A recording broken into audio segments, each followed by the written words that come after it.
everyone, this is Satyashree. The topic for today's discussion is on hypoglossal nerve. It may ask in short notes for you. Before going to the topic proper, let's see what are all the things we are going to learn in this session. This is the common protocol for writing all the cranial nerves. First, the introduction of the cranial nerve, then its functional components, and then the course, relation, and branches, and finally the clinical anatomy. Let's move to the introduction. In introduction, for every cranial nerve, we have to mention whether it is a sensory or a motor or a mixed nerve and the region it is concerned with. As we all know, it is a 12 cranial nerve. It is a purely motor nerve and going to supply the muscles of the trunk. I have some mnemonics to memorize it for all the cranial nerves. And remember, hypoglossal nerve is a purely motor nerve. Next, move to the functional component. As we already saw that it is a motor nerve, so that it contains efferent fibers and it is going to supply the muscles of the trunk. That implies that it contains somatic fibers. So GSE, general somatic efferent, is a functional component which is going to supply the muscles of the tongue, both intrinsic and extrinsic muscles of the tongue via the hypoglossal nucleus, except the paraloglossus, which is going to supplied by the cranial accessory nerve, not by the hypoglossal nerve. This may ask in MCQs for you. And it also carries some proprioceptive fibers from the trunk via the mesencephalic nucleus through the GSA, general somatic afferent component. Remember, GSA, general somatic efferent, and GSA, general somatic afferent, are the two functional components of the hypoglossal nerve. Next, move on to the course and relation. The course and relation is somewhat a little bit harder to understand if we study it vaguely as given in your textbooks. To remember it easily, first find out the important landmarks and then make it as a flowchart. Then it will be easier for you to understand the complete course and relation. First, we are going to see the important landmarks of the hypoglossal nerve. Then finally, we make a flowchart from this. The important landmarks of the hypoglossal nerve are the hypoglossal nucleus, the anterolateral sulcus, the hypoglossal canal between the internal jugular vein and the internal carotid artery, hyoglossus and genioglossus. See, the hypoglossal nucleus situated inside the medulla from where the hypoglossal nerve fibers arises. It comes out of the medulla through the anterolateral sulcus and come out of the cranial cavity through the hypoglossal canal. After coming out of the cranial cavity, it inclines between the internal jugular vein and the internal carotid artery and then continues forwards on the hyoglossus and genioglossus and thus enters the tongue. Remember, hypoglossal nucleus, the anterolateral sulcus, the hypoglossal canal between the internal jugular vein and the internal carotid artery, and then the hyoglossus and genioglossus. Remember these five landmarks, then it will be easier for you to write the entire course and relation. Let's see the course and relation in details. This picture is the cross-sectional view of medulla at the level of olives, which will clearly explain the intracranial course of the hypoglossal nerve. First, we see the hypoglossal nucleus. This is the hypoglossal nucleus, which is situated in the floor of fourth ventricle. This is the fourth ventricle. The hypoglossal nucleus situated in the floor of fourth ventricle beneath the hypoglossal triangle, from where the hypoglossal nerve fibers arises. It receives separate fibers for genioglossus and the rest of the lingual muscles from the cerebral cortex. The hypoglossal nerve fibers from the hypoglossal nucleus passes forwards lateral to the medial longitudinal bundle, the tectospinal tract, the medial lemniscus and pyramid, medial to the reticular formation and the olives, and emerge out of the medulla through the anterolateral sulcus by 10 to 15 rootlets in between the pyramid and olives. This is the anterolateral sulcus. After coming out of the medulla, here we can see these 10 to 15 rootlets clearly. These rootlets unite to form two bundles which passes the dura mater separately and come out of the cranial cavity through the hypoglossal canal. This is the hypoglossal canal. During its course in the hypoglossal canal, the two bundles unite to form a single trunk and come out as the hypoglossal nerve. After coming out of the cranial cavity through the hypoglossal canal, first it lies deep to the internal jugular vein and crosses vagus. This is the vagus nerve and inclines between the internal jugular vein and the internal carotid artery. During its course between internal jugular vein and the internal carotid artery, it lies deep to the styloid process and the posterior belly of digastric muscle. At the lower border of posterior belly of digastric muscle, it curves forwards, crosses the external carotid artery and the loop of lingual artery. This is the loop formed by the lingual artery to enter the submandibular region and continues forwards on the hyoglossus and genioglossus deep to mylohyoid to enter the tongue. During its course to the tongue, it is accompanied by the C1 spinal nerves. So, it starts with the hypoglossal nucleus, emerges out of the medulla through the anterolateral sulcus in between pyramid and olive by 10 to 15 rootlets. These 10 to 15 rootlets unite to form two bundles.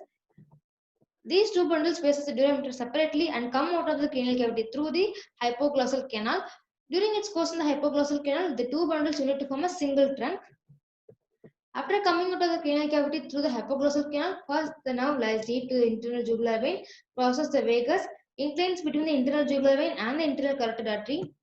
During its course between internal jugular vein and the internal carotid artery, it lies deep to the styloid process and the posterior biliary digastric muscle.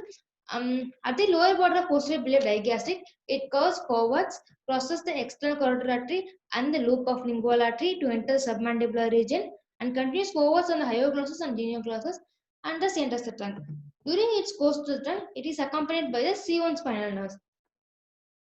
Hope you all understand the course and duration. Now see the flow chart. It starts with the hypoglossal nucleus and come out of the medulla through the anterolateral sulcus in between the pyramid and olive by 10 to 15 rootlets. These 10 to 15 rootlets unite to form two bundles which faces the durameter separately and enters the hypoglossal canal, where they unite to form a single trunk and come out of the cranial cavity. After coming out of the cranial cavity, first it lies deep to the internal jugular vein and inclines between the internal jugular vein and the internal carotid artery, then go forwards to cross the external carotid artery and the loop of lingual artery, and continues forwards on the hyoglossus and genioglossus, and thus it enters the trunk. Next, coming to the branches and distribution. As we already saw that the hypoglossal nerve is accompanied by the C1 spinal nerves. So in addition to its own fibers, the nerve also contains some fibers of C1 nerve. So first see the branches of hypoglossal nerve proper, then branches of the hypoglossal nerve containing C1 fibers. Coming to the hypoglossal nerve proper, it supplies both the intrinsic and the extrinsic muscles of the tongue. The intrinsic muscles include the superior longitudinal, the inferior longitudinal, the transverse and the vertical muscles. The extrinsic muscles include the genioglossus, the hyoglossus and the styloglossus. Although paradoglossus is an extrinsic muscle of the tongue, it is not supplied by the hypoglossal nerve, it is going to supplied by the cranial accessory nerve. It may ask an MCQs for you, remember. And coming to the hypoglossal nerve containing fibers of C1, they are the meningeal branches, the descending branch and the muscular branch. The meningeal branch, as the name indicates, it is going to supply the posterior cranial fossa and the corresponding meninges. The descending branch continues as the upper root of ansa cervicalis. The ansa cervicalis is a thin nerve loop lies over the anterior wall of carotid sheath formed by the C1 and C2 nerve fibers, which is going to supply the infrahyoid muscle, which we study later. It is also called as a descendants hypoglossal, and the muscular branches to the thyrohyoid and the geniohyoid. Next, coming to the most important thing, the clinical anatomy. To test the hypoglossal nerve integrity, ask the patient to protrude the tongue. Normally, the protruded tongue lies in the midline. If the nerve is paralyzed somewhere in its course, the tongue deviates to the paralyzed side. Remember, in this nerve injury, the deviation is towards the affected side because of the unopposed action of the normal genioglossus. The action of genioglossus is the protrusion of tongue. The muscle is clinically important as if the muscle is paralyzed, the tongue will not be able to protrude and may fall back to block the oropharynx. So even during surgery, after giving anesthesia, the tongue is pulled forwards to prevent the air blockage. If the muscle is paralyzed to one side, then it will be deviated to the affected side due to the unopposed action of the normal genioglossus. Suppose an intranuclear lesion or a lower motor neuron lesion of hypoglossal nerve causes paralysis of the tongue on that side as well as a gradual atrophy of the muscle on the paralyzed side so that it looks shrunken, and due to wasting of muscles fasciculation occurs. Suppose if it's an supranuclear lesion or upper motor neuron lesion, it causes paralysis alone without any wasting. So on protrusion it deviates to the paralyzed side. Remember, in upper motor neuron lesion it causes only paralysis of the tongue, that is the deviation, and no wasting occurs. In lower motor neuron lesion, both paralysis and fasciculation due to wasting of muscles. At last, a quick summary regarding the topic we learned. In introduction, we have to mention whether it is a sensory or motor or mixed. The hypoglossal nerve is a motor nerve and it is going to supply the muscles of the tongue. And coming to the functional component, two functional components of the hypoglossal nerve are the general somatic efferent and the general somatic afferent. Through the general somatic efferent, it is going to supply the muscles of the tongue, and the general somatic afferent fibers carry the proprioception from the tongue. Coming to the course and duration, it starts with the hypoglossal nucleus and emerges out of the medulla through the anterolateral sulcus in between pyramid and olive by 10 to 15 rootlets. These rootlets join to form two bundles which pierces the dura mater separately and enters the hypoglossal canal.